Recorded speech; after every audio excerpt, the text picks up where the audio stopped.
10대는 10kg로 20대는 20kg로 간다고 그러는데 70대가 되니까 70kg로 가는 것 같아요. 정말로 세월이.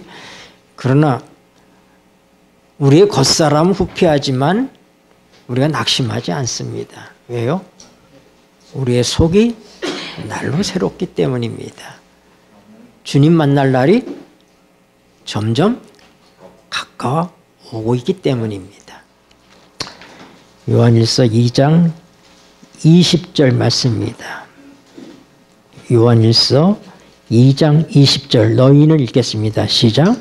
너희는 거룩하신 자에게서 기름 부음을 받고 모든 것을 아느니라. 네, 건너뛰어서 27절입니다. 너희는 다시 또 읽겠습니다. 시작. 너희는 주께 받은 바 기름 부음이 너희 안에 거하나니 아무도 너희를 가르칠 필요가 없고 오직 그의 기름 부음이 모든 것을 너에게 가르치며 또 참되고 거짓이 없으니 너희를 가르치신 그대로 주 안에 거하라. 아멘. 여러분, 그리스도인의 삶의 행로에 있어서 우리가 거치는 각 단계마다 우리는 늘 투쟁과 시련과 어려움이 점철된다는 사실을 알아야 될 것입니다. 우리가 그리스도로부터 새 생명을 받은 다음에 우리 안에 새 생명이 역사하고 있습니다. 우리가 새 사람이 되고 나면 우리는 이제는 뭐예요? 이 세상의 모든 것들과 반대되는 삶을 살게 되는 것입니다. 그러므로 불갑을 뭐예요? 네, 전쟁이 있을 수밖에 없는 거예요. 네. 죽은 물고기는 물길 따라서 그냥 흘러갑니다. 그러나 살아있는 물고기는 거센 물결을 거슬러서 치고 올라가는 것처럼 그리스도의 생명을 소유한 사람, 하나님의 생명을 소유한 사람은 이 세상의 삶이 녹록하지 않은 것입니다. 우리는 지속적인 투쟁의 삶, 전쟁을 치러야 된다는 사실을 알아야지 됩니다. 우리가 더 영적인 삶을 갈망하고 우리가 하나님과 더 가까워지면 가까워질수록 우리는 세상에 동화될 수가 없습니다. 이 세상의 흐름을 쫓아갈 수가 없습니다. 그러므로 이 세상의 모든 것들은 이 세상의 모든 세상의 문화라든지 세상의 가치관이라든지 세상을 이끌고 있는 모든 동력이라든지 이 모든 것들은 우리의 영적 삶을 방해하는 것들입니다. 그래서 우리 그리스도인의 삶을 계속하고 우리의 신앙이 더 깊어지면 깊어질수록 하나님과 더 가까워지면 가까워질수록 우리의 삶은 고달플 수밖에 없다고 하는 사실입니다. 우리가 점점 힘들어지기 때문에 우리는 점점 더 하나님을 의지해야 되는 것입니다.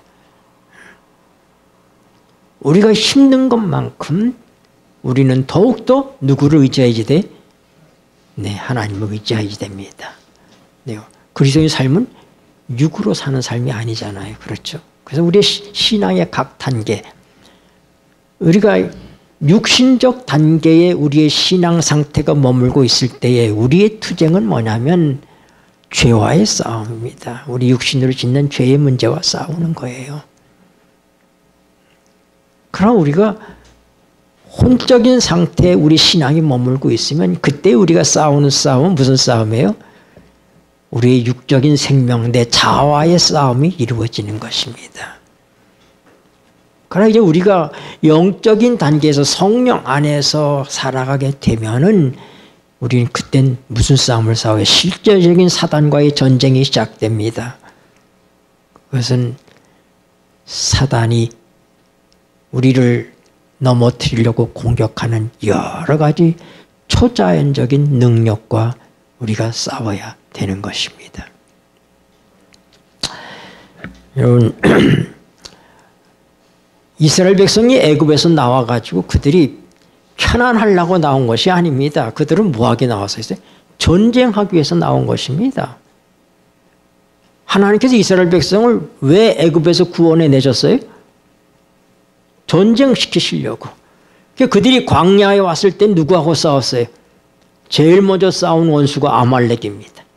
아말렉과 전쟁을 해요. 그 아말렉과 전쟁할 때 어떤 현상이 있었죠?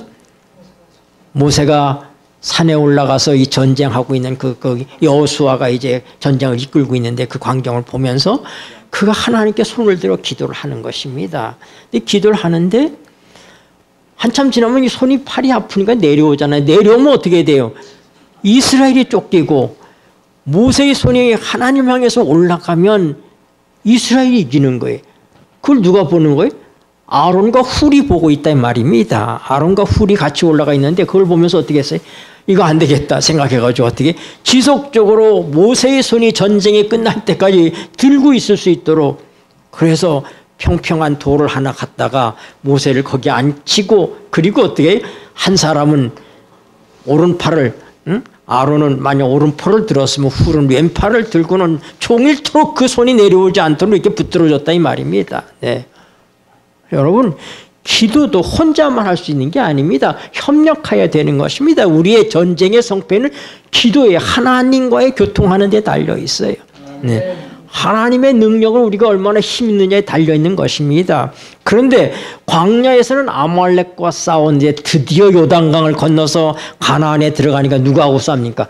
가나안 7족속과 전쟁을 하는 것입니다. 전쟁은 끝이 없어요. 그래서 그들이 이제 땅을 점령하고 땅의 분배를 다 끝내고 그런 다음에 전쟁이 없었습니까? 아니 이스라엘 역사 계속 전쟁입니다. 그 주변에 있는 악한 세력들과 악한 나라들과 사단이 지배하는 나라들과 계속해서 전쟁합니다.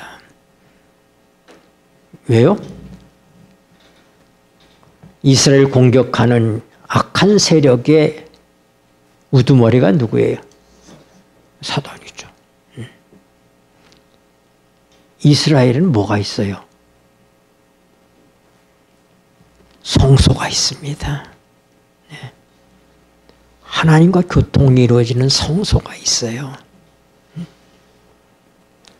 그러니까 계속해서 이 이스라엘을 대적하는 나라들은 어디를 점령하려고 그래? 예루살렘을 점령하려고 그러죠. 왜요? 거기에 뭐가 있으니까? 하나님의 성전이 있으니까. 네. 뭘 방해하는 거예요?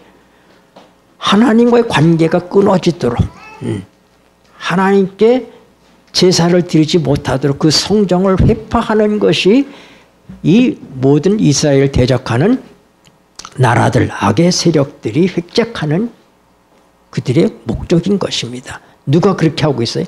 사단이 그 일을 하는 거예요. 그래서 하나님의 성전이 있는 성을 공격하든지 아니면은 유사한 그러한 제사 제도를 만들어서 우리가 고고학적인 발굴을 통해서 바벨론에 있는 그 신전에 가보면은 예루살렘에 있던 성전과 거의 비슷한 거예요. 그래서 사단의 전략은 뭐냐면 공격하든지 약하면 공격합니다. 근데 공격이 여의치 않으면 어떻게 하는 거예요? 슬그머니 파고 들어와서 가짜를 만들어냅니다. 그래서 우리는 로마 제국 시대에는 로마가 유대 나라를 공격하고 어려움을 주고 그 다음에 신약 시대로 넘어와가지고 하나님 백성을 무수히 핍박을 했습니다. 그런데 핍박을 해도 계속해서 한 사람이 죽으면 두 사람이 그리스도인이 되고 이렇게 하나님께서 그 피를 통해서 하나님의 생명의 역사가 일어나게 하니까 사단이 어떻게 합니까? 그 다음에 이 교회를 타락시키는 겁니다. 이 교회 안으로 찾아 들어와서 어떻게 해요? 그래서 로마의 태양신 종교와 그 다음에 하나님의 이 참신앙을 하는 기독교와 섞어서 짬뽕을 만들어가지고 타락을 시켜버린 거예요. 네. 이것이 사단의 전략이에요. 그러므로 여러분, 우리의 팔은 내려올 시간이 있다 없다? 없어요. 모세의 팔이 지속적으로 들려있는 동안에 아말렉이 지고 이스라엘이 승리하게 된 것처럼 이 영적인 전쟁에 있어서의 성패는 뭡니까? 모세의 손이 계속적으로 들려 있어야 했던 것처럼 우리가 하나님과의 계속적인 교통이 있어야 된다고 하는 거예요. 그래서 여러분이 이젠 됐겠지 하고 손을 내려놓아서는 안 된다고 하는 거예요. 지속적으로.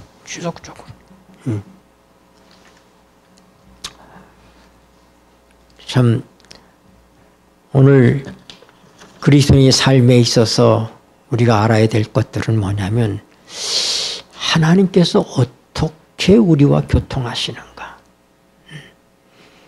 또 하나님의 뜻을 하나님께서 우리에게 어떻게 알려주시는가,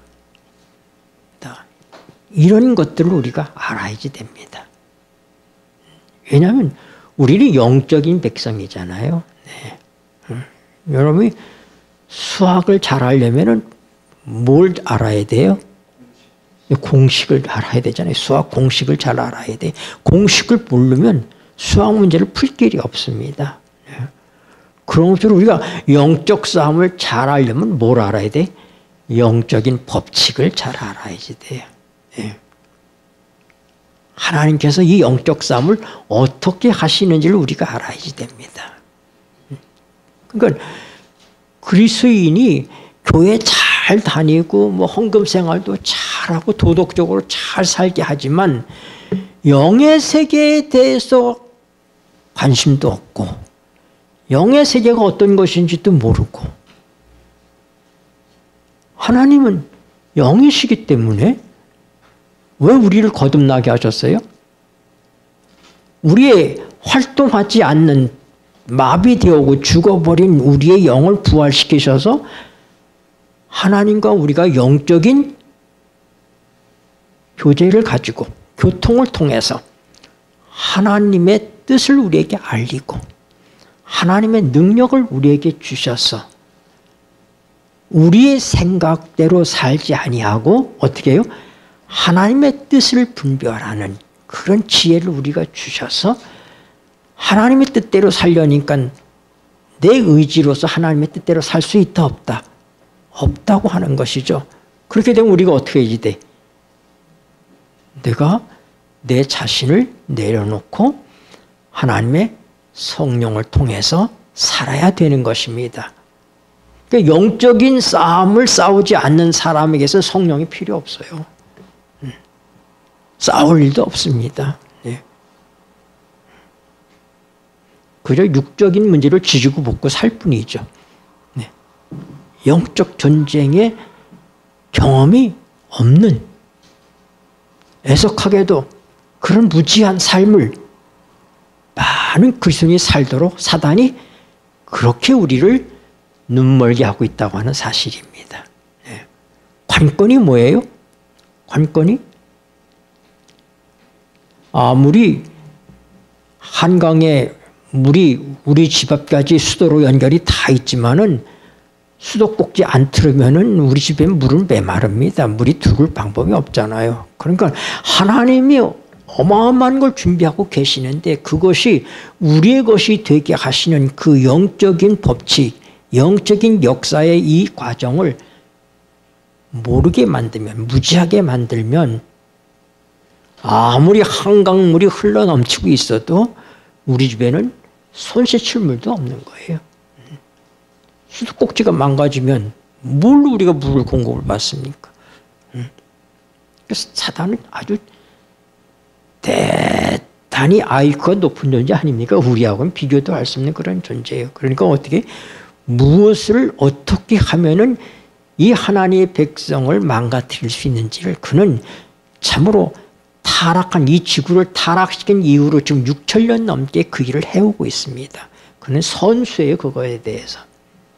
그렇기 때문에 우리가 만만하게 사단의 존재를 보아서 안 됩니다. 그렇다고 사단을 두려워해서도 안 되지만 왜 우리가 그리스도 안에서 이길 수 있는 존재이기 때문에 이미 하나님께서 승리하셨기 때문에 그러나 그렇기 때문에 우리가 만만하게 생각해서도 안 된다고 하는 것입니다. 우리 쓰는 말에도 그런 말이 있잖아요. 나를 알고 적을 알면 100번 싸워서 100번 이길 수 있다. 이런 말이 있잖아요. 그러니까 내가 얼마나 연약한 존재인지, 내가 지금 어떤 상태에 놓여 있는지, 내가 무슨 싸움을 싸고 있는지. 이 전쟁은 우리가 이스라엘 백성의 전쟁에서 하나님께서 하셨던 일들을 우리는 영적 전쟁을 옮겨와야 되는 것입니다. 그래서 이 전쟁에서 너희가 할 것이 없다. 이 전쟁은 너의 전쟁이 아니라 나의 전쟁이다. 네.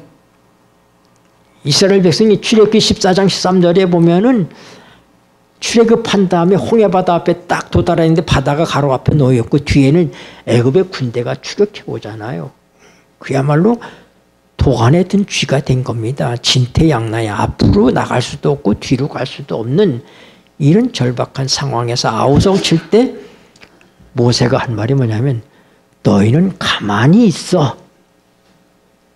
여호와의 구원을 볼지어다. 너희는 가만히 있어. 그러니까 뭐예요? 첫 번째 이스라엘 백성이 첫 번째 그 고난이 뭐냐면 홍해 바다에 와가지고 애굽 군대에 맞닥뜨리는 어려움이었잖아요, 사실상. 근데 거기서 하나님이 가르치신 건 뭐예요? 이 싸움은 너희 싸움이 아니라 나의 싸움이다. 내가 싸운다. 너희가 애굽에서부터 너희 힘으로 나왔느냐? 너희가 한 게 무엇이냐? 내가 내 큰 손을 펼쳐서 너희를 불러내지 않았느냐? 10가지 재앙을 내려서 내가 너희를 구원해내지 않았느냐? 하나님께서 이제 출애굽시켰으니까 이제는 네 능력으로 한번 가나안에 가봐. 이게 아니잖아요. 네. 그러니까 우리는 이스라엘 역사를 통해서 배우게 되는 거, 이 출애굽 역사를 통해서 배우게 되는 게 뭐냐면은 이스라엘 백성이 하나님 앞에서 돌아서고 어려움을 겪게 되는 거. 사실상 하나님께서 노예했던 이스라엘 백성을 광야로 불러내가지고 하나님이 그들을 하나님 백성으로 교육하는데 2년이면 되는 거예요. 2년이면. 그래서 가데스 바나에 갔을 때가 2년 됐을 때예요. 이제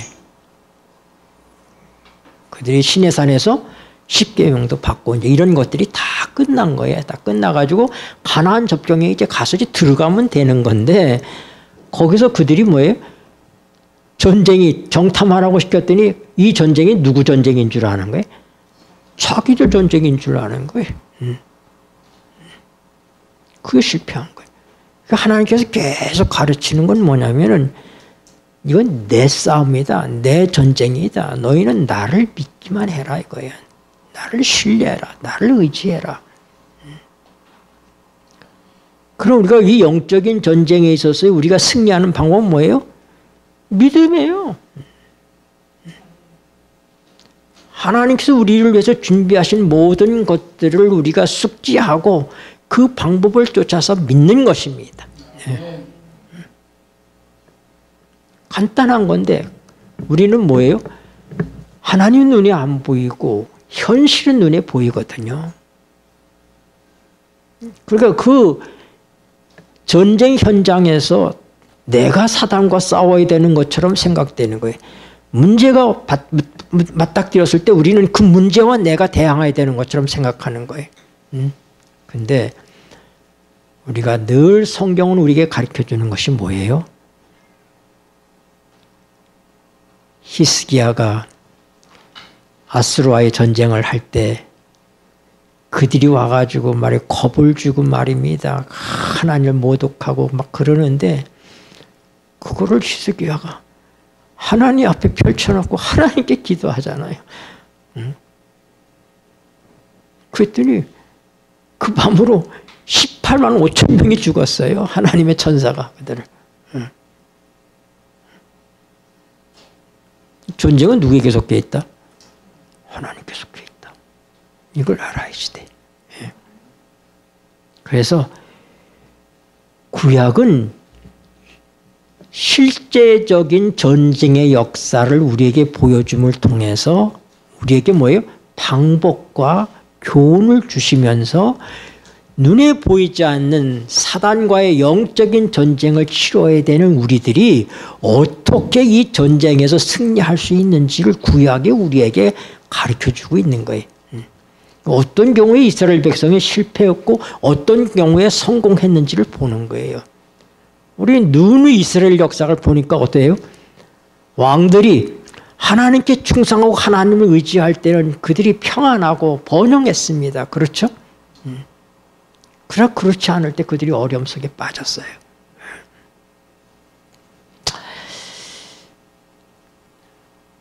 우리가 하나님의 뜻대로 살아야 된다 할 때 사단은 우리를 어떻게 오해하도록 만드냐면은 나는 아무것도 할 수 없으니까 그냥 무활동 상태로 들어가면 된다.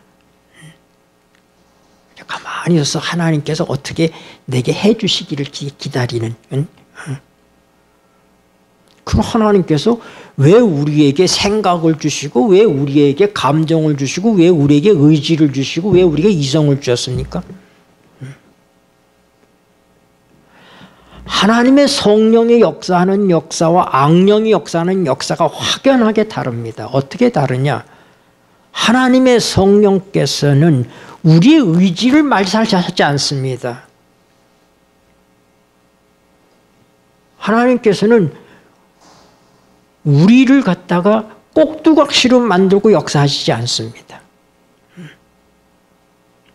하나님의 성령 충만하게 됐다고 그래서 뭐 이상하게 되는 거 아니에요. 네. 우리 성경에 보세요. 사도들도 보고 사도 바울도 보세요. 그들이 온전한 정신으로 행했습니까? 아니면 헷가닥 했습니까?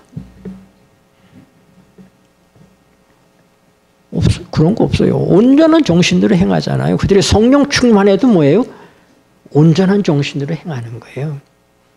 그러나 사단의 영이 역사하면 그래서 하나님의 역사는 하나님의 영의 역사는 뭐냐? 우리의 영을 통해서 우리의 깊은 내면을 통해서 역사예요. 사단의 역사는 밖으로부터 역사예요. 환경 문제라든지 무슨 예를 들어서 뭐 주변에 어떤 사람을 충동하든지 뭐 우리의 기분을 나쁘게 하든지 뭐 하여튼 이런 걸 통해서 사단이 역사합니다. 그러나 하나님의 역사하는 방법은 뭐냐면은 밖으로부터 우리에게 오는 것이 아니라 외부에서 오는 게 아니라 내부에서부터 우리의 깊은 영을 통하여 하나님께서 우리를 접촉하십니다. 우리는 영이 도대체 뭘까? 그런데 성경은 영의 본질에 대해서 말하고 있지 않습니다. 영은 우리에게 있어요. 하나님께서 우리 영을 통해서 역사하시는데 영의 본질을 우리가 알려고 얘기하는 것은 불가능에 도전하는 거예요. 영은 눈에 보이는 것도 아니고 존재하지만 영의 본질을 우리는 이해할 수 없습니다. 하나님께서 우리에게 그런 능력과 빛을 주지 않았습니다. 그러나 우리는 그러면 영이 우리에게 존재하고 역사하는 건 뭐냐면 영을 통해서 하나님께 역사하시는 여러 능력과 기능과 방법들을 우리가 알물 통해서 그걸 우리가 영적인 삶을 추구할 수 있도록 하신 거예요. 그러면 영의 본질을 알기 위해서 그런 노력을 기울이지 말라 이 말입니다. 하나님께서 말씀하시지 않은 잠잠하신 것들에 대해서 우리도 잠잠해야 되는 거예요. 삼위일체에 대해서 이러쿵저러쿵 얘기하지 말아야 돼. 나타난 비단에서만 우리가 알면 되는 것이지 삼위일체라는 것은 세 분의 하나님이 계신데 한 하나님이라고 하는 이걸 가지고 억지로 풀려고 하다 넘어진다 이 말입니다. 그래서 우리 마지막 선지자께서도 그거 그렇게 하지 말라고 그랬거든. 그러니까 우리 성경의 분석 우리 영과 혼과 몸을 얘기하고 있잖아요. 우리 내부에 있는 것들이 우리 안에 있는 것들이잖아요. 우리 몸에 보이는 눈은 몸에 보이는 것이고 혼이라는 것은 우리의 자아이고 우리의 지정이 아닙니까? 그러나 그 모든 것들과 다르게 우리 내면에 깊은 자각하는 하나님의 성령이 접촉하시는 그런 존재가 있다고 하는 것입니다. 우리가 알아야지 돼요. 그런데 이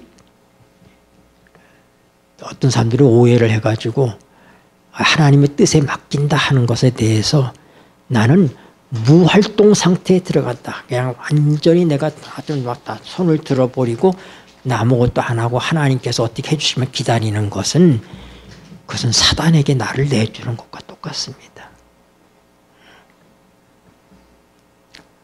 한 처녀가 배우자를 위해서 좋은 남편을 하나님께서 주시라고 100일 기도에 들어갔어요. 그래서 100일 동안 산기도 열심히 하고 딱 집에 내려오니까 중매가 딱 들은 거야. 아, 이거 하나님의 응답이구나. 덜커덕 결혼했습니다. 근데 앞불사 아닌 거예요. 그래서 얼마 가지 못해서 이혼할 수밖에 없었어요. 이렇게 맹목적인 신앙을 하지 말라 이겁니다. 판단을 해야지. 이 사람이 정말로 신실한 하나님의 사람인가? 내가 기도하고 왔더니 중매가 들어왔기 때문에 아이쿠 이거다. 아, 이런 식으로다가 신앙하는 것은 그건 굉장히 잘못된 신앙인 거예요. 네.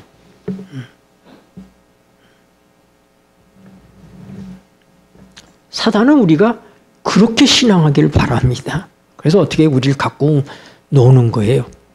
사단은 어떻게 하냐면 우리의 의지를 장악해버려요. 사단이 역사할 때는. 그러니까 거라사의 광인을 예수님께서 만나셨는데 예수님이 묻습니다. 내 이름이 뭐냐 물으니까 광인이 자기 이름을 댑니까? 뭐라고 얘기합니까? 누구 얘기를 해요? 귀신의 얘기를 대변하고 있잖아요. 뭐라고요? 아유, 저희는 뭐 한두 명이 아닙니다. 우린 군대입니다. 귀신이 한둘 들어있는 게 아니에요. 정말 군대가 들어있는 거예요. 지금 이 거라사 광인에겐 지금. 군대입니다. 그게 누구예요? 누구 얘기하는 거예요? 자기 본인 얘기를 하지 않은 게 아닌 게. 그래서 이 사단에 의해서 장악되는 악한 영에 장악되어 있는 존재들을 보면은 뭐예요? 이게 자기 의지가 아니라 귀신 얘기를. 그래서 신들린 무당을 가서 우리가 뭐 사람들 이렇게 얘기하는 걸 들어보면 어떻게 해요? 뭐 죽은 사람 목소리도 내고 말입니다. 네, 뭐 이러면서. 근데 하나님의 성령의 사람은 그렇게 하나님께서 역사하십니까? 성경에 그런 거 있어요? 하나도 없어요. 네. 하나님께서는 우리의 의지를 파괴하지 않습니다. 어저께 저녁 때 우리가 예배 드리면서 그 행복의 빛 산상수훈을 읽었는데요. 거기에 이런 말씀이 있어요. 행복의 빛이라고 그 영한 대역으로 나와 있는 그 페이지로 161쪽인데 하나님은 우리의 의지를 파괴하려고 하지 않으신다. 그것은 우리가 의지의 활용을 통해서만 그분께서 원하시는 바를 이룰 수 있기 때문이다. 우리가 하나님의 뜻을 받아들이는 건 누구 의지로 하는 거예요? 내 의지로 하는 거예요. 하나님은 우리의 의지를 꼭두가시로 만들지 않는다고요. 하나님이 얼마나 우리의 의지를 존중해 주셨으면 어떻게 해요? 아담이 선과 악을 아는 열매를 따먹고 타락할 것을 알지만은 하나님께서 여기에 간섭하지 않으셨잖아요. 완전한 자유의지를 주셨잖아요. 그러면 우리가 남의 의지를 강요하는 그런 일들을 하지 말아야 됩니다. 그건 하나님의 뜻에 반하는 거예요. 우리가 어떤 것들을 이렇게 물어볼 수 있고 의논할 수 있지만은 억압적으로다가 뭐 강요하고 이렇게 하는 거는 특히 자녀들에게 그렇게 하는 건 매우 잘못된 것입니다. 네. 하나님이 하시지 않는 것을 우리가 하는 것은 사단의 일을 하는 것입니다. 예수님이 십자가에서 나의 아버지 어찌하여 나를 버리시나이까 이 말씀을 하셨잖아요. 근데 어떤 사람들이 그것은 예수님께서 시편 22편을 암송하셨다고 얘기합니다. 시편 22편이 그 말씀이 그대로 있어요. 요즘 우리가 교과 공부를 시편을 통해서 하잖아요. 근데 시편이 기도라고 하는 얘기가 뭐냐면 하나님의 말씀은 하나님의 뜻이 그것에 드러나 있습니다. 그러므로 시편에 나와 있는 이 말씀들은 그 말씀들 속에 하나님의 뜻이 드러나요. 그러니까 우리가 시편에 있는 말씀들 가지고 기도하는 것은 하나님의 뜻을 쫓아서 기도하는 거예요. 기도는 내 뜻을 하나님에게 알리는 것이 아니라 하나님의 뜻을 구하는 것이라고 그랬잖아요. 그렇죠? 그래서 하나님의 뜻을 구하면 하나님께서 어떻게 해요? 우리의 영에 하나님의 성령을 통해서 깨달음을 주십니다. 그걸 우리가 뭐라고 얘기해? 그걸 직관이라고 얘기하는 거예요. 직관. 인투이션. 여러분 제가 그 전에 성소와 관련해서 인간이 성소라고 하는 얘기를 했을 거예요. 그래서 하나님께서 우리를 영과 혼과 몸이 우리에게 있잖아요. 그렇죠? 이것이 이 전인을 이루는데 하나님의 성전이 어떻게 하냐면 뜰과 성소와 지성소로 되어 있습니다. 네. 그래서 뜰은 뭐와 같고 우리의 몸과 같고 성소는 뭐와 같고 우리의 혼과 같고 네. 우리의 자아. 그리고 지성소는 뭐예요? 우리의 영과 같다. 거기서 어떻게 하나님과 우리가 만나잖아요. 네. 인간과 사람이 만나는 데가 어디예요? 지성소 아닙니까? 그게 우리의 영이다 이 말입니다. 하나님의 성령이 우리의 영에서 만나시기 때문에. 근데 지성소에 들어가 보면 지성소에 또 세 가지가 있어요. 뭐가 있어요? 네, 십계명이 있잖아요. 그렇죠? 네. 십계명이 있고 또 십계명을 넣어두는 뭐가 있어요? 법궤가 있습니다. 그리고 그 법궤를 덮고 있는 게 뭐예요? 시은소가 있어요. 그래서 여러분 하나님의 십계명은 어떤 역할을 하느냐? 그것은 하나님의 뜻이 십계명은 하나님의 뜻이에요. 하나님의 뜻을 우리에게 계시하시는 거, 알게 하는 거예요. 그것이 바로 뭐예요? 직관과 같은 일을 하는 거예요. 하나님께서는 하나님의 뜻을 우리에게 알려주십니다. 그래서 하나님의 뜻인 십계명을 통해서 하나님 율법은 하나님의 뜻이에요. 그래서 그게 뭐라고? 사랑이라고 얘기하는 거예요. 율법의 내용이 뭐다? 사랑이다 이 말입니다. 그래서 우리가 십계명을 통해서 하나님의 계시를 접하게 되는 거예요. 하나님의 계시는 어떻게 해요? 하나님의 성령을 통해서 우리의 직관에 알려주시는 것입니다. 그 다음에 시은소에는 뭐가 뿌려져요? 거기 쉐키나 하나님의 영광이 드러나잖아요. 하나님의 보좌가 있는 발판 밑에 발판인데 그럼 거기서 하나님의 영광이 비치게 흘러나옵니다. 거기서 뭐예요? 죄인이 감히 하나님을 어떻게 만나고 교제해요? 피 때문에 하는 거예요. 그 대속죄일날 하나님의 보좌 이 쉐키나에 가서 뭘 뿌립니까? 피를 뿌려. 대제사장이 피를 뿌리잖아요. 피를 뿌림을 통해서 로마서 3장 25절에 보니까 예수 그리스도의 피가 뭐가 됐다고? 화목제물이 되었다고 그랬잖아요. 하나님과 우리가 화목하게 돼서 거기서 하나님과의 교통이 이루어지게 되는 거예요. 그러니까 쉐키나는 뭐예요? 네, 하나님과의 교통, 영교의 장소입니다. 영교의 장소예요. 그러니까 우리가 우리의 영 안에서 일어나는 아주 대표적인 일세 가지가 뭐냐면 직관과 영교와 그 다음 뭐예요? 양심의 기능이라고 그랬죠. 양심의 기능. 직관과 영교와 양심이 영은 아닙니다. 그 영에서 일어나는 기능들이죠. 그리고 우리 영에서 일어나는 기능이 그것만 있는 것도 아닙니다. 그러나 가장 대표적인 게 그렇게 말할 수 있다고 하는 것이죠.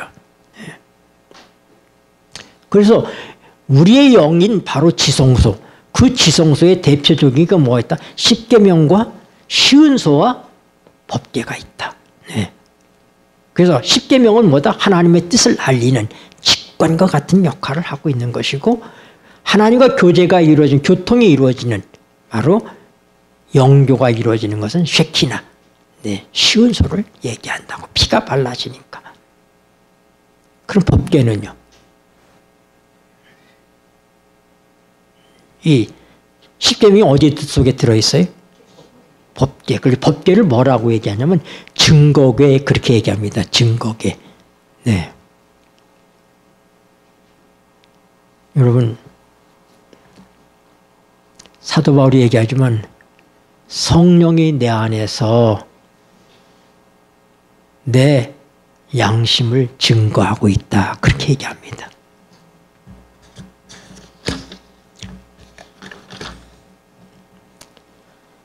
로마서 9장 1절입니다. 로마서 9장 1절. 1절, 2절 같이 되어 있으니까 같이 읽겠습니다. 내가 읽겠습니다. 시작. 내가 그리스도 안에서 참말을 하고 거짓말을 아니하노라. 내게 큰 근심이 있는 것과 마음에 그치지 않은 고통이 있는 것을 내 양심이 성령 안에서 나로 더불어 증거하노니. 네. 양심은 증거하는 역할을 하는 거예요. 네. 그래서 이 법궤, 증거궤는 우리에게 있어서 뭐와 같다? 양심의 역할을 우리에게 하는 것으로서 하나의 상징이 된다고 하는 것입니다. 여러분,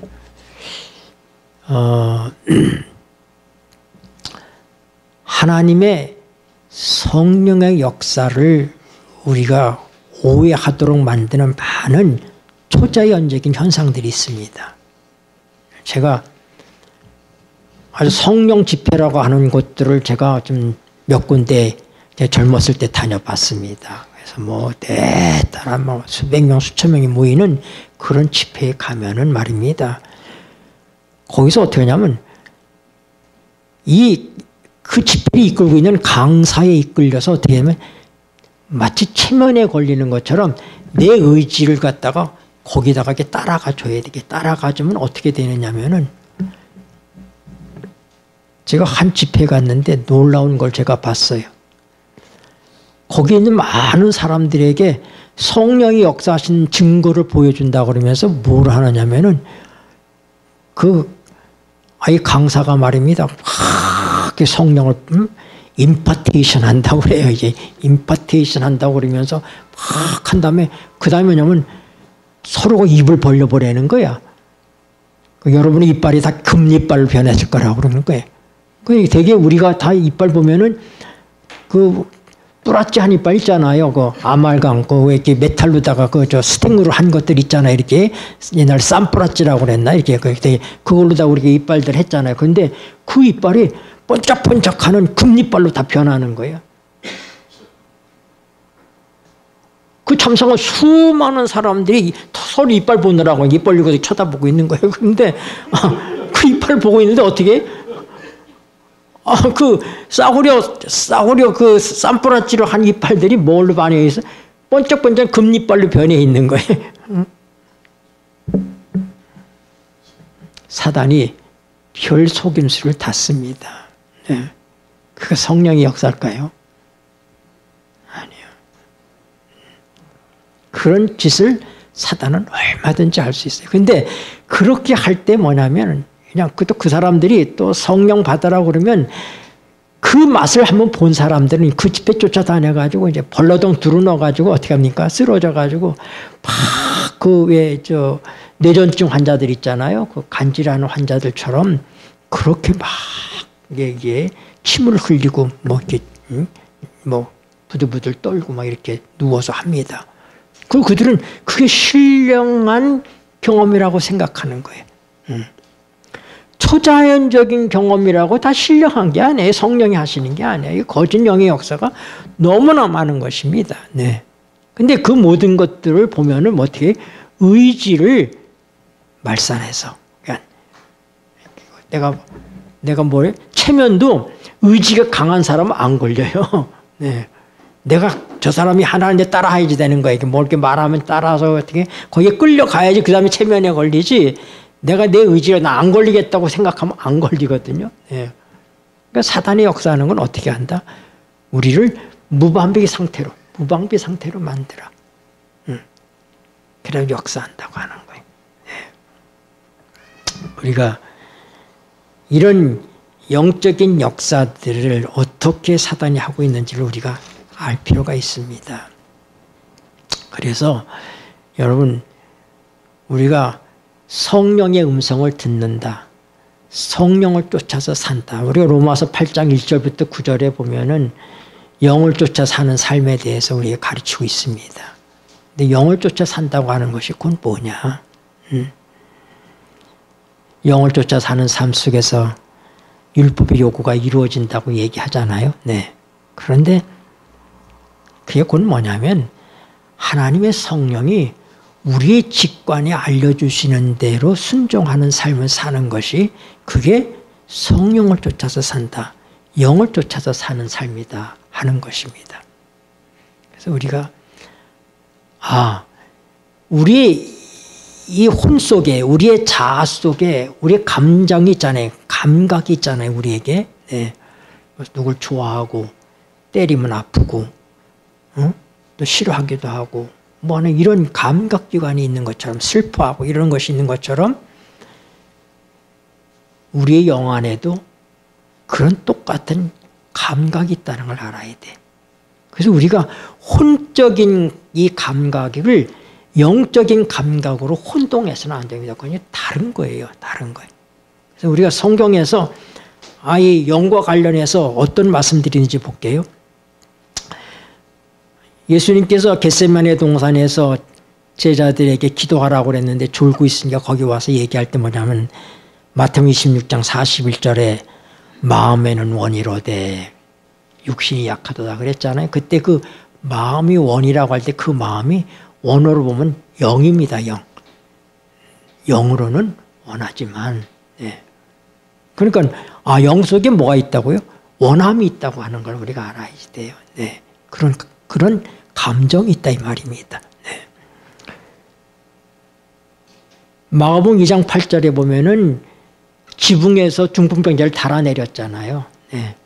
그때 예수님께서 뭐라고 그래요? 내 죄가 사함을 받았다고 이야기하니까 사람들이 수군거리며 속으로 다 뭐예요?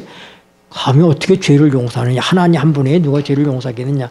근데 그걸 하나님 우리 주님께서 어떻게 했어요? 그 중심에 아시고 너희가 뭘 의논하느냐? 그 중심이 영이에요. 그러니까 우리에게 우리 혼에 뭐가 있어요? 지적인 능력이 있잖아요. 어떤 것들을 우리가 깨닫고 알고 하는 것들이 있는 것처럼 영에도 그게 있다 이 말입니다. 네. 원함도 있고 깨닫는 것도 있고 마가복음 8장 12절에 보면은 마음에 깊이 탄식하시며 이런 말씀이 있어요. 근데 그게 영의 탄식입니다. 원에 보면 영으로 깊이 탄식하시며 마리아가 성령으로 수태할 것을 얘기했을 때 마리아가 뭐냐면 내 마음이 하나님 내 구주를 기뻐하였으면 하는데 그게 마음이 아니라 영이에요. 영이 하나님을 기뻐하는 영이 근심할 수 있고 성령도 영이시잖아요. 그래서 성령을 뭐 하지 말라? 근심하게 하지 말라. 이 말씀이 있잖아요. 그러니까 혼에 우리의 지정의가 있는 것처럼 영에도 있다고 하는 걸 우리가 알아야 돼. 그래서 어떻게 돼? 혼에서 일어나는 것과 영에서 일어나는 것을 우리가 분별할 수 있어야지 돼. 우리 내면의 깊은 곳에서부터. 왜냐하면 그걸 감지하지 못하면은 하나님께서 우리의 영을 통해서 알려주시는 하나님의 뜻을 알려주시는 걸 우리가 어떻게 감지할 수가 없잖아요. 우리 혼에서 일어나는 그런 감각이나 이런 느낌을 그것이 마치 하나님이 내게 주시는 것처럼 혼동할 수 있잖아요. 그러니까 제일 중요한 게 뭐냐면은 혼에서 일어나는 이런 감각기관과 영에서 일어나는 감각기관을 구분할 수 있어야지. 다르다는 걸 알아야지 돼. 예. 요한복음 4장 23절에 우리가 잘 아는 것처럼 참으로 예배하는 자들은 신령과 진정으로 예배할 때가 온다 그랬잖아요. 영과 진리로. 우리 아까 찬미가에 보니까 고쳐져 있대요. 그렇죠? 영과 진리로 예배한다고 그렇게 고쳐 있더라고요. 우리 성경에는 신령과 진정이라고 얘기했는데 거기 이제 그 말 그대로 고쳐놨어요. 나사로의 죽음 앞에서 요한복음 11장 3절에 보면은 심령의 통분히 여기시고 민망히 여기사 그랬어요. 근데 그게 심령이 영입니다. 그 영의 통분히 여기고 민망히 여기셨다. 요한복음 13장 21절에도 가룟유다와 관련해서 예수께서 이 말씀을 하시고 영에 민망하여 심령에 민망하여 네. 그래 이 영에 감각이 있어요 없어요 감각이? 영이 그 감격을 느끼고 있잖아요. 예, 감각을. 사도행전 17장 16절에 보면은 사도 바울이 아테네에 갔습니다. 아덴에 가서 보니까 우상이 너무 가득한 걸 보고 뭐냐면 온 성에 우상이 가득한 것을 보고 마음에 분하여 그랬는데 그게 영의 분하예요. 원어로 보면 영입니다. 영의 이 사단이 역사하는 것들을 이렇게 보면서 그 영으로다가 가뿐한 생각이 들었다 이 말입니다. 우리말에는 그냥 사도행 18장 25절이면 그가 일찍 주의 도를 배워 열심으로 예수께 관한 것을 자세히 말하여 가르치니라. 그런데 이게 아볼로에 대한 얘기거든요. 근데 이거 보면 이 열심이라는 게 뭐냐면은 spiritual fervent예요. 그러니까 영적인 열심입니다. 영의 열심을 얘기하고 있어요. 우리말에 영이란 말이 나와 있지 않은데 원문으로 보면 그것이 뭐라고? 영적인 열심이라고 하는 거예요. 그러니까 열심도 영으로 하는 거예요. 우리가 우리의 의지로 우리 자아가 열심을 낼 수도 있잖아요. 근데 그 열심이 아니라 하나님의 성령에 끌어서 내 영에서 일어나는 열심이 있다고 하는 것입니다. 우리가 어떤 열심으로 살아야 돼요? 어떤 열심으로 주님을 섬겨야 돼?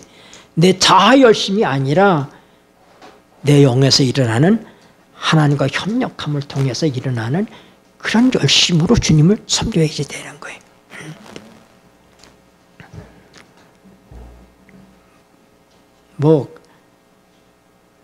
고린도후서 2장 13절에도 보면은 내 심령이 편치 못하여 영이 편치 못하다고 얘기하고 있고 고린도후서 4장 13절에 보면 우리가 같은 믿음의 마음을 가졌으니 근데 같은 영의 마음을 가졌다. 영을 가지고 있다. 우리가 같은 영을 가지고 있다. 그러니까 우리가 마음이 같다 하는 얘기는 뭐예요? 영이 같다고 하는 거예요. 무슨 영? 한 성령 안에 있을 때 우리 마음이 같아질 수 있는 거예요. 사람이 100명 있으면 100명 마음이 다 각각이고 다르죠. 근데 우리가 어떻게 하나가 될 수 있느냐? 부부가 어떻게 하나가 될 수 있느냐? 하나님의 성령 안에서만 가능한 거예요. 한 마음이 될 수 있는 거예요. 우리 옛날에 혜택금 한 마음 있잖아요. 혜택 한 마음. 껌을 심어서 한 마음이 되는 게 아니라 뭐예요? 우리가 성령 안에서 한 마음이 될 수 있다. 네. 그래 성령 안에서 한 마음이 되기 위해서는 어떻게 되겠어요? 성령이 어떻게 내게 역사하신지를 알아야 되잖아요. 그래서 우리가 이 직관과 영교와 그리고 양심의 기능은 각각 구분되는 것 같지만은 분리할 수가 없어요. 이것은 같은 선상에 있다고 하는 거예요. 같이 역사한다고 봐야 되는 것입니다. 네. 왜냐하면 같은 영에서 하나님의 성령께서 때로는 우리에게 뭐예요? 우리를 깨닫게 해주심으로 가르쳐 주심을 통해서 하나님의 뜻을 행할 수 있도록 하시고 그럼 하나님이 가르쳐 주신 것을 우리가 하기 위해서는 누구의 능력으로 하야지 돼? 하나님의 능력으로 가야 되니까 어떻게 돼요? 하나님께 기도해야 되잖아요. 그게 뭘로 기도해? 네, 영으로 기도해야지 돼요. 영으로 기도하며 그러잖아요. 고린도전서에 보면은 고린도서 14장 15절에 내가 영으로 찬미하고 14장 16절에 내가 영으로 축복하고 영으로 기도하고 그런 말씀들이 있어요. 네. 그래서 이 같은 역사 아닌 거예요. 하나님이 우리의 성령을 통해서 우리의 직관에 하나님의 뜻을 알려주시면 계시하시면 우리 이제 그 하나님의 뜻대로 살아야 될 거 아니야. 그럼 내가 살면 그럼 내 감정대로 살고 내 의지로 사는 거예요. 그게 어떻게 돼? 하나님과 교통이 있어야지 돼. 하나님도 능력을 받아야 되잖아요. 그러니까 어떻게 돼? 영교가 있어야 되는 거예요. 기도는 영교를 해. 그리고 우리가 하나님과의 이런 관계를 갖는 것에 대해서 내 양심이 증거가 됩니다. 내 양심이 편치 않다. 양심이 편치 않다는 얘기를 하잖아요. 근데 우리가 어떻게 우리의 양심이 편해질 수 있느냐? 히브리서 9장을 보세요. 히브리서 9장.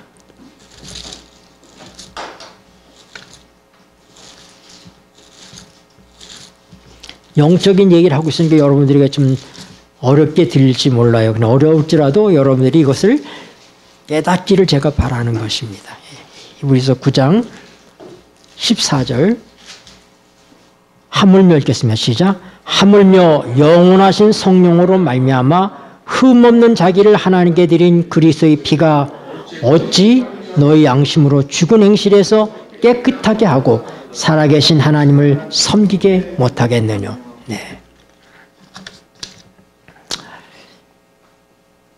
우리가 우리 이성으로 판단을 하고 그 다음에 이것은 여러모로 따져봐도 이것은 좋은 일이고 해야 되는 것이라고 생각을 하는데, 그런데 내 양심이 편치 않아요. 내 밑에서부터, 내 영속에서부터 소리 없는 외침이 있는 것입니다. 이유는 모르겠지만 이거 인간적으로 내가 이해하고 모든 걸 따져봤을 때 이게 다 옳은 일이고 할 일인데, 그런데 편치 않아. 왜? 하나님께서 허락하시지 않는 것을. 그 양심이 증거가 되는 거예요. 그래서 불편하게 하면 우리가 그 문제를 가지고 어떻게 돼? 하나님께 기도해야지 돼요. 하나님. 그래서 여러분, 아는 것과 이해하는 것이 어떻게 다른가? 아는 것은 우리 영 안에서 일어나는 거예요. 이해하는 것은 우리의 마음에서, 우리의 이성으로다가 이해하는 것입니다. 그럼 여러분, 우리는 아는 것입니까? 이해하니까? 하나님을 믿는 것은 우리가 아는 거에 이해하는 거예요. 자, 아담이 창조된 다음에 잠을 잤습니다. 잠을 자고 일어나니까 그가 자기 앞에 누가 있어요? 여자가 있잖아요. 그렇죠? 그래서 뭐라고 얘기해? 이는 내 뼈 중에 뼈요, 살 중에 살이다 하고 얘기하잖아요. 그럼 그거는 안 겁니까? 이해한 겁니까? 안 거죠. 그러니까 하나님의 성령을 통해서 하는 건 그러니까 이해하는 게 아니라 아는 것입니다. 네. 설명할 수는 없지만 아는 거예요. 네. 윌리엄 밀러가 이 이신론자들에게 빠져가지고 그가 신앙을 버렸습니다. 그가 신앙을 버리고 군대에서 장교 생활도 하고 이렇게 살다가 그가 고향으로 돌아왔는데, 고향에 돌아와가지고 이제 그 고향에는 이제 목사들이 그때 많지 않으니까 목사들이 교회마다 다 있는 때가 아니기 때문에 순회 목사가 있을 때이기 때문에 순회 목사님이 오시지 않을 때는 어떤 일이 있냐면은 이제 그 설교 낭독문이 있는 거 이렇게. 그래가지고 그거를 이제 읽으면 설교 대신에 이제 그걸 통해서 예배를 드리게 되는데, 이 윌리엄 밀러는 그 판사 역할도 했었고, 이렇기 때문에 상당히 지식인이잖아요, 그 사람이. 그러니까 윌리엄 밀러를 하나님께 다시 회복하기 위해서 뭐냐면은, 밀러 형제, 이번에 우리 목사님이 안 오시는데 이 설교 낭독문 좀 읽어달라고. 그렇게 해서 그 부탁을 한 거예요. 그러니까 뭐 자기가 뭐 지금 하나님을 떠나 있다 할지라도 부탁하니까 동네 교회에서 읽는 거예요. 읽는 동안에 그가 마음에 이 하나님에 대한 것이 회복이 됐어요. 그가. 그래서 회복이 됐는데, 그래서 다시 신앙을 시작하게 된 거예요. 근데 얼마 후에 그와 같이 디이즘, 땅에서 이신론 사상에 빠져있던 사람들이 찾아와가지고 밀러를 보면서 막 손가락질하면서 네가 다시 또 예수장에 됐냐고 막 얘기하는데, 그거 막 답답한 거예요. 자기는 이제 아는데 설명할 수가 없는 거예요. 나는 알고 있지만 그들에게 이해시킬 수 있는 설명이 불가능한 거예요. 이런 경우 우리에게 있잖아요. 그렇죠? 네. 그래서 밀러가 안 되겠다. 성경을 알아야겠다. 그래서 성경 공부를 시작해서 그가 뭐예요? 2300자를 깨닫게 된 거예요. 그래서 재림운동이 일어난 거예요. 네. 그러니까 뭐예요? 아, 하나님의 성령을 통해서 우리에게 뭔가 하나님께서 어떻게 한다? 알게 하신다. 마리아가 내가 처녀인데 동정녀 마리아에게 내가 아들을 낳을 거라고 얘기하니까 네, 마리아가 그걸 이해했어요? 이해 못했죠. 네, 그런 것처럼 이해는 못하지만은 주의 말씀이니까 내가 알았습니다 하는 거예요. 그래서 하나님께서 우리에게 역사하는 건 아는 것을 먼저 성령을 통해서 알게 해주시고 알게 한 것을 우리의 이성이 나중에 이해하도록 그렇게 순서가 이끌어집니다. 네. 이게 영적인 것들이. 시간 너무 많이 갔어요. 아까 우리가 읽었던 본문 말씀 읽고 이제 마치겠습니다. 네. 요한일서 보세요. 요한일서 2장 20절. 제가 이 말씀을 지금까지도 설명한 거예요. 요한일서 2장 20절. 너희는 거룩하신 자에게 읽겠습니다. 시작. 너희는 거룩하신 자에게 기름 부음을 받고 모든 것을 아느니라. 네. 기름 부음 받는 게 누구예요? 누가 우리에게 기름 부음을 주는 거예요? 성령으로 기름 부음 받는 거잖아요. 그러니까 성령께서 우리에게 알려주는 그걸 뭐라고요? 그걸 직관이라고 얘기하는 거예요. 27절에 너희는 주께 받은 바 기름 부음이 너희 안에 거하나니 아무도 너희를 가르칠 필요가 없고 오직 그의 기름 부음이 모든 것을 너희에게 가르치며 또 참되고 거짓이 없으니 너희를 가르치신 그대로 주 안에 거하라. 이게 직관을 얘기하는 거예요. 하나님의 성령께서 우리에게 가르치기 때문에 우리가 다른 사람이 우리에게 가르칠 필요가 없다. 그래서 우리가 가장 안전한 게 뭐예요? 사람의 소리를 듣는 것이 안전하지 않다 이 말입니다. 내가 전에 우리 약사를 결혼시켜달라고 하는 사람에 대한 얘기를 내가 한 적이 있었죠. 지지난 안식일 설교였던가? 근데 결혼 날짜 잡아놓고 저한테 와가지고는 결혼 못하겠다고 얘기하면서 사람들이 다 반대한다는 거야. 그래서 내가 물어봤어. 너에게 반대하는 사람들이 그리스도인이냐? 내가 물어봤어요. 너에게 반대하더라도 설득하는 사람들이 영적인 사람들이냐? 아니라는 거예요. 그게 어떻게 하나님의 음성이냐? 목사님, 저 행복 책임질 수 있어요? 내가 자신 있게 얘기한 게 뭐냐면 나는 네 행복을 책임질 수 없어. 내가 어떻게 네 행복을 줄 수 있어? 그러나 내가 기도하는 하나님, 그 총각의 어머니가 믿음 안에서 결혼시키기 위해서 사투를 부린 기도한 그 하나님께서 책임지실 줄 믿는다. 네. 여러분, 우리에겐 성령께서 우리를 알게 해주시는 것입니다. 육신적인 사람들이 우리에게 충고하는 얘기가 우리가 섬뜩섬뜩 들어서는 안 되는 거예요. 영적인 분별이 우리에게 있어야지 됩니다. 사단과 하나님의 성령의 역사가 달립니다. 요한 1설 찾았으니까 한 절만 더 읽고 마십시다. 4장 4절. 자녀들아 읽겠습니다. 시작. 자녀들아 너희는 하나님께 속하였고 또 저희를 이겼나니 이는 너희 안에 계시니가 세상에 있는 이보다 크심이라. 네, 하나님의 성령은 어디 있어요? 우리 안에 역사하십니다. 근데 사단은 어디 있어요? 세상에 있다고 그러잖아요. 우리 바깥에서 역사해요. 하나님의 성령은 우리 안에서 계시고 우리 안에 역사하시고 사단의 영은 어떻게 한대? 세상에 있다. 밖에 있다. 네, 우리 부족한 부분은 또 다음에 공부할 때 더 보충할 수 있도록 하겠습니다. 기도하겠습니다. 고마우신 하늘아버지, 오늘도 우리의 영 안에 하나님의 성령을 통해서 하나님의 뜻을 알려주시고 우리에게 깨닫게 할 때 하나님, 우리가 주저없이 하나님의 뜻을 받을 수 있도록 도와주시고 주의 뜻을 행하기 위하여 하나님께 기도하고 성령의 능력을 힘입어서 내가 사는 것이 아니라 내 안에 그리스도가 사시는 역사를 우리의 삶 속에 체험할 수 있도록 도와주시고 우리의 행하는 것이 하나님의 뜻대로 행하는 것인지에 대하여 양심을 통하여 증거해 주시는 하나님의 증거를 늘 우리가 면밀히 살피고 받을 수 있도록 축복하여 주시옵소서. 예수님의 이름으로 기도드립니다. 아멘.